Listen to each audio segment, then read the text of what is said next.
The library has always been my escape. A place where silence is more than absence of sound, it's a language of its own. That night, I remember pushing through the tall glass doors just before closing hours. The city outside was buzzing, restless, but here the world seemed suspended in a soft hush. The air smelled faintly of polished wood and time-worn paper, and the light from the old brass lamps bathed every surface in a mellow, golden glow. I walked slowly between the tall shelves, fingertips grazing the spines of books like old friends. And then, I saw her. She was standing on the far side of the reading hall, sliding a heavy volume back into its place on the top shelf. She wore a dark, elegant cardigan over a pale blouse, and the way she moved, measured, unhurried, made the moment feel almost ceremonial. Her hair, dark with threads of silver catching the lamplight, was swept loosely back, and for some reason I couldn't look away. Our eyes met by chance, or maybe not by chance at all. Hers lingered on me just a moment too long, curious but guarded.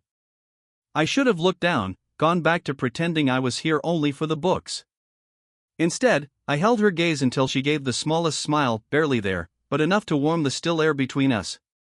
I found a book I didn't really care for and carried it toward the desk, if only for the excuse to be near her. She was arranging a stack of returns when I approached. My hand moved to set the book down, and at that exact second, hers reached forward. Our fingers brushed, not even fully, just the lightest contact, but it startled me more than it should have. Warmth shot through me, sudden and uninvited. She glanced up quickly, her lips curving into something halfway between amusement and warning. And then, in the softest voice, she whispered, "Shhh." It wasn't stern. It wasn't scolding. It was playful, as though she had caught me breaking some unspoken rule neither of us had named yet. Her eyes flickered with a secret I wasn't supposed to know, but now I desperately wanted to. For a moment, the silence around us wasn't empty, it was charged, alive. I could hear the faint squeak of the rolling ladder across the floor, the hum of an old ceiling fan turning overhead, even the thud of my own heartbeat in my chest. Everything was sharper, more vivid, because of her. I stepped back, gave her space, but the imprint of that whisper clung to me. It wasn't just a sound, it was an invitation. A promise that within this temple of quiet, something unspoken was waiting to unfold. I left the library that night carrying nothing but the memory of her eyes, her voice, and that one word that echoed inside me long after the doors had closed, "Shhh." The next afternoon, I told myself I was going back to the library to study. That was the lie I tried to believe. The truth was simpler, and harder to admit. I wanted to see her again. When I walked in, the air felt the same as always, still, cool, and filled with that faint mixture of old pages and polished wood. Yet there was something different, as if the silence already carried the echo of her whisper from the night before. She was there. Behind the circulation desk at first, then moving among the shelves with a stack of books in her arms. Her presence shifted the entire atmosphere. The way her heels clicked softly on the marble floor was enough to draw my eyes again and again. I sat at a table near the window, opening a book I barely read. Instead, I found myself watching her reflection in the glass. Each time she passed, her blouse brushed against the edges of bookshelves, her hair catching faint threads of light. And sometimes, when she thought I wasn't looking, her gaze slid in my direction too curious, almost questioning. It became a quiet dance of stolen glances.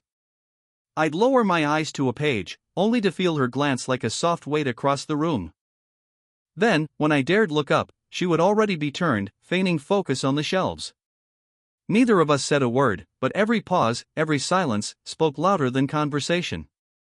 At one point, she approached my table, carrying several returns. She leaned slightly as she placed them down, her sleeve brushing the edge of my arm. The faint trace of her perfume, something warm, subtle, with a hint of sandalwood, reached me before her voice did. "You've chosen quite the pile," she said softly, her tone gentle, amused. I smiled, though I hadn't chosen much at all. I like pretending I'll read more than I actually do. Her lips curved, that quiet smile again. She tapped the top book with her finger, and in that small gesture, her knuckles grazed my wrist, light, accidental, yet deliberate enough to leave a pulse of warmth beneath my skin. Neither of us pulled away immediately. The contact lingered, just long enough to blur the line between accident and intention. "Books can be patient," she murmured, withdrawing her hand at last. They wait for us to be ready. Her words weren't just about the books. I felt it in the way she looked at me before moving on, her eyes lingering a heartbeat longer than necessary. The rest of the afternoon unfolded in that same unspoken rhythm. Glances across the room, the brush of her presence near mine, the sense that something delicate was being stitched together between us silently, without acknowledgement. By the time I left, the sun was low, painting the library in shades of amber. I hadn't studied a single page. But I carried with me something more dangerous, more thrilling, the awareness that she was watching me too. The library always felt like a sanctuary, but that evening it became something else, an intimate corner of the world where silence wasn't enough anymore. I arrived late, the kind of late when only a handful of students lingered, heads bowed under the amber glow of desk lamps. Outside, the city hummed faintly, but here, the only sounds were the soft rustle of pages and the occasional creak of floorboards.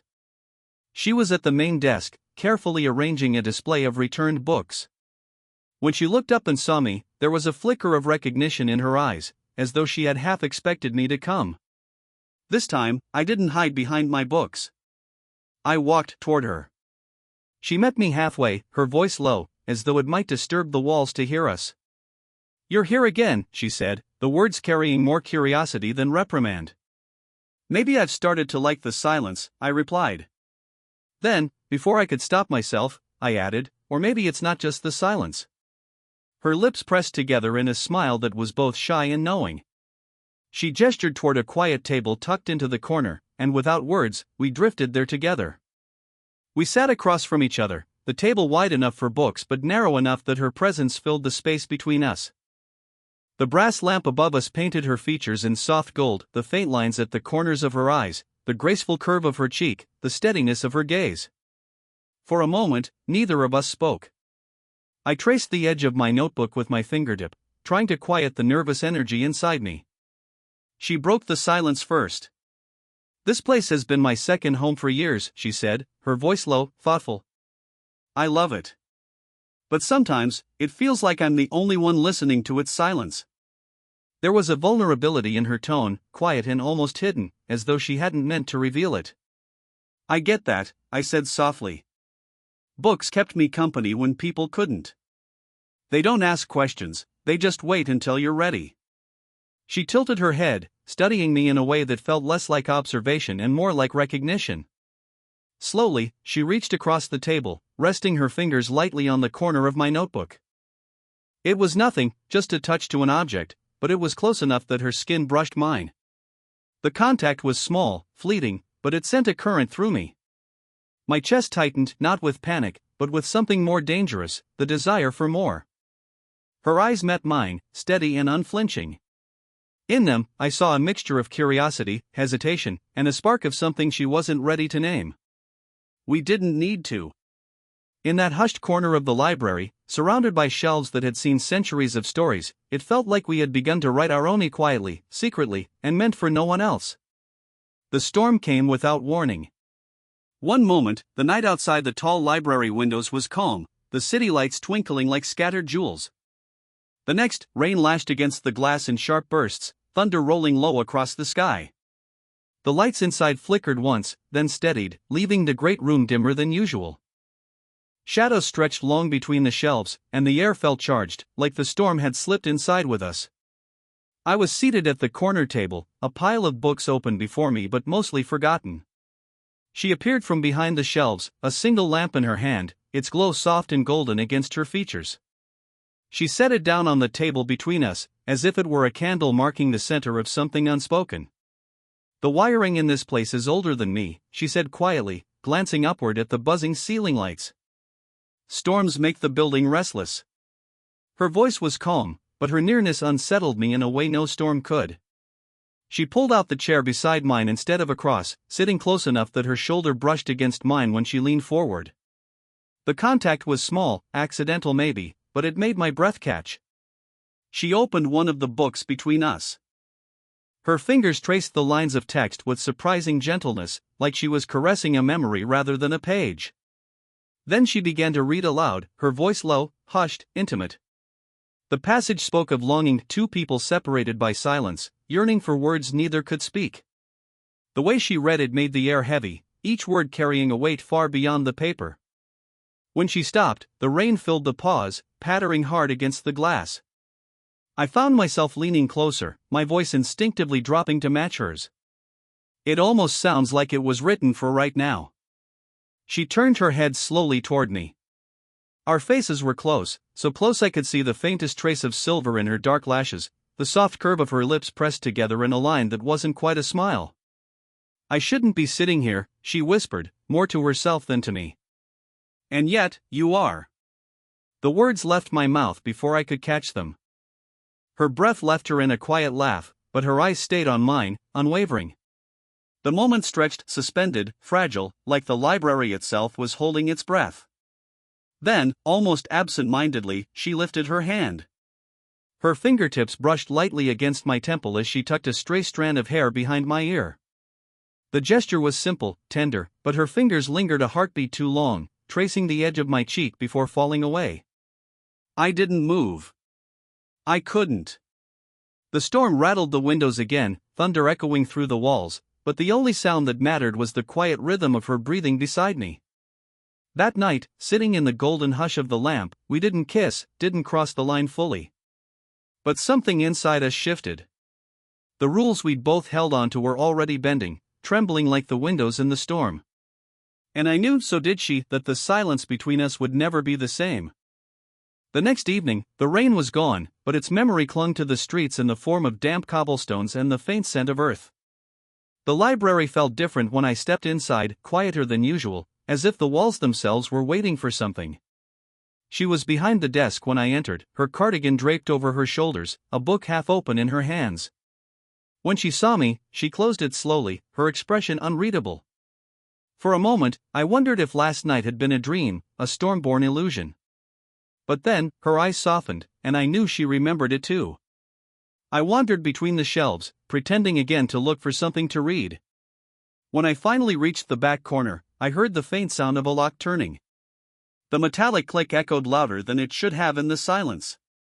I turned. She was standing at the front door, keys in hand, her gaze steady. "No one comes at this hour," she said, almost casually. Her tone carried more weight than the words themselves. The truth in her voice sent a ripple through me. She wasn't talking about patrons. She was talking about rules, about expectations, about the invisible lines she had been drawing between us since the first whisper of shh. And now, with that lock, she had erased them. She walked back slowly, her heels tapping against the marble, the sound measured, deliberate.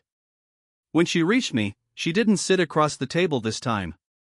She placed her palm on the smooth wooden surface, leaning slightly closer.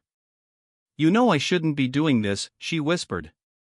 Her voice carried no librarian's authority now, only the fragile honesty of a woman stepping past her own boundaries. I could have pulled away, could have given her the out she was offering. But instead, I let my hand rest on the table too, sliding closer until our fingertips touched. The contact was feather light, yet it felt like the center of the world shifted. Her breath caught, just barely, but enough for me to hear it. "I keep telling myself I'm too old for," she trailed off, shaking her head, her lips pressing together as if the words themselves were dangerous. I leaned in, my voice low, steady. "Maybe it's not about age. Maybe it's just about finding someone who makes the silence feel less empty." Her eyes closed for a moment, as though she needed to steady herself. When they opened again, there was no hesitation left. She turned her hand over, sliding her palm firmly against mine, fingers threading together with quiet certainty. The warmth of her touch spread through me, grounding and electrifying at once. She gave me a small, almost mischievous smile, and then, with a soft exhale, she whispered, "Shh, don't say a word." It wasn't a reprimand this time. It was a vow.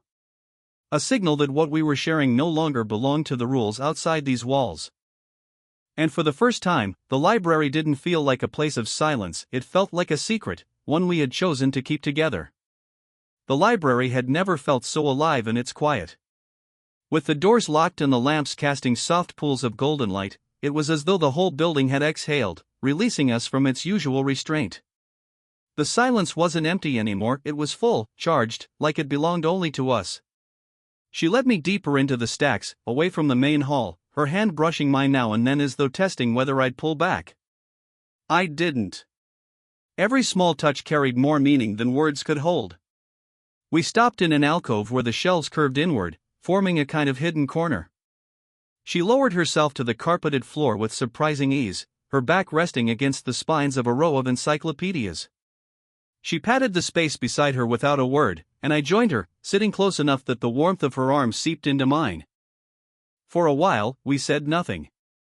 We simply listened to the hum of the building, the faint ticking of a distant clock, the soft rhythm of our breathing. Then she picked up a book she'd brought with her, flipping to a page she seemed to know by heart. "Read to me," she said, handing it over. Her voice was quiet, almost fragile, as though asking me to carry something she couldn't. I took the book, my fingers brushing hers. Clearing my throat softly, I began to read. My voice sounded louder in the stillness, yet she leaned in as though afraid to miss a single word. I could feel her listening, not just to the story but to me, the cadence of my voice, the pauses, the parts where emotion caught in my throat. At some point, she closed her eyes and rested her head lightly against my shoulder. The weight was gentle, yet it anchored me, grounding me in the moment. I didn't dare move, afraid she might lift her head if I did. The scent of her hair, warm, clean, with a trace of something floral, drifted around me, settling into memory. I kept reading until the words blurred, until the story itself faded behind the quiet intimacy of her presence. The book slid from my lap, forgotten. Slowly, almost without thinking, I curved my arm around her shoulders. My hand rested against her upper arm, feeling the steady rise and fall of her breathing. For a heartbeat, I worried I'd gone too far.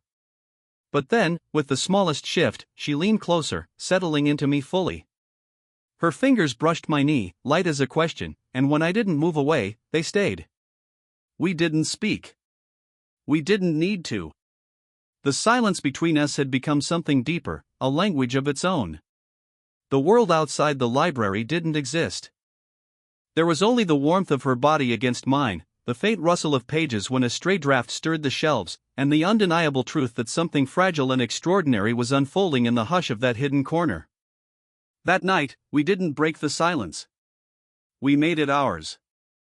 I don't remember when my eyes grew heavy, or when the stillness of the library shifted from sharp with tension to soft with comfort. All I knew was that at some point, the darkness outside had begun to fade. The tall windows at the far end of the hall glowed faintly, the first touch of dawn filtering in. She stirred beside me, her shoulder brushing against mine as she straightened. For a moment, I thought she might regret it, that she would rise, gather herself, and return to the woman who lived by rules and silence. But when she turned to me, her expression wasn't guarded. It was tender. "Have you noticed?" she whispered, her voice still husky from the quiet hours. "We've sat here all night, and it feels like only a moment has passed." I nodded, though words felt too clumsy for the weight of what had happened. My hand was still resting over hers from the night before, and though I half expected her to withdraw, she didn't. Instead, her fingers tightened slightly, deliberate, as if she was choosing to hold on. Light spilled across the floor in soft golden lines, climbing the shelves one by one, illuminating the dust motes that floated lazily in the air. In the hush of dawn, the library looked different, not just a place of rules and restraint, but a sanctuary that had borne witness to something rare, something secret. She studied me in the quiet, her eyes searching. "Rules exist for a reason," she murmured, almost as if reminding herself. But maybe, her lips curved into a faint smile. Maybe some rules are meant to bend when hearts are involved. The vulnerability in her voice struck me. She wasn't just talking about librarians and patrons. She was confessing something larger, her fear of being seen, of stepping outside the careful lines of her life. I didn't rush to answer. I simply lifted her hand to my chest, pressing it lightly against the steady rhythm of my heartbeat. "Then let's bend them," I said softly. Her eyes softened at that, and for a moment, the silence felt like a promise sealed between us. She leaned closer, brushing her lips against my cheek, not hurried, not bold, but lingering. The warmth of her mouth stayed long after she drew back, leaving me breathless in its wake. As she pulled away, she smiled with that same mix of mischief and tenderness I had seen the first night. "Shoo," she whispered, but this time it wasn't a command. It was a secret, a vow, a way of making what had happened between us sacred. The city outside was waking, its hum beginning to creep back into the world. But inside the library, wrapped in the golden hush of morning, it felt as though time still belonged to us. And as I finally rose to leave, her hand slipped into mine with quiet certainty. I knew then that the silence we had shared wasn't an ending. It was a beginning written not in words, but in whispers.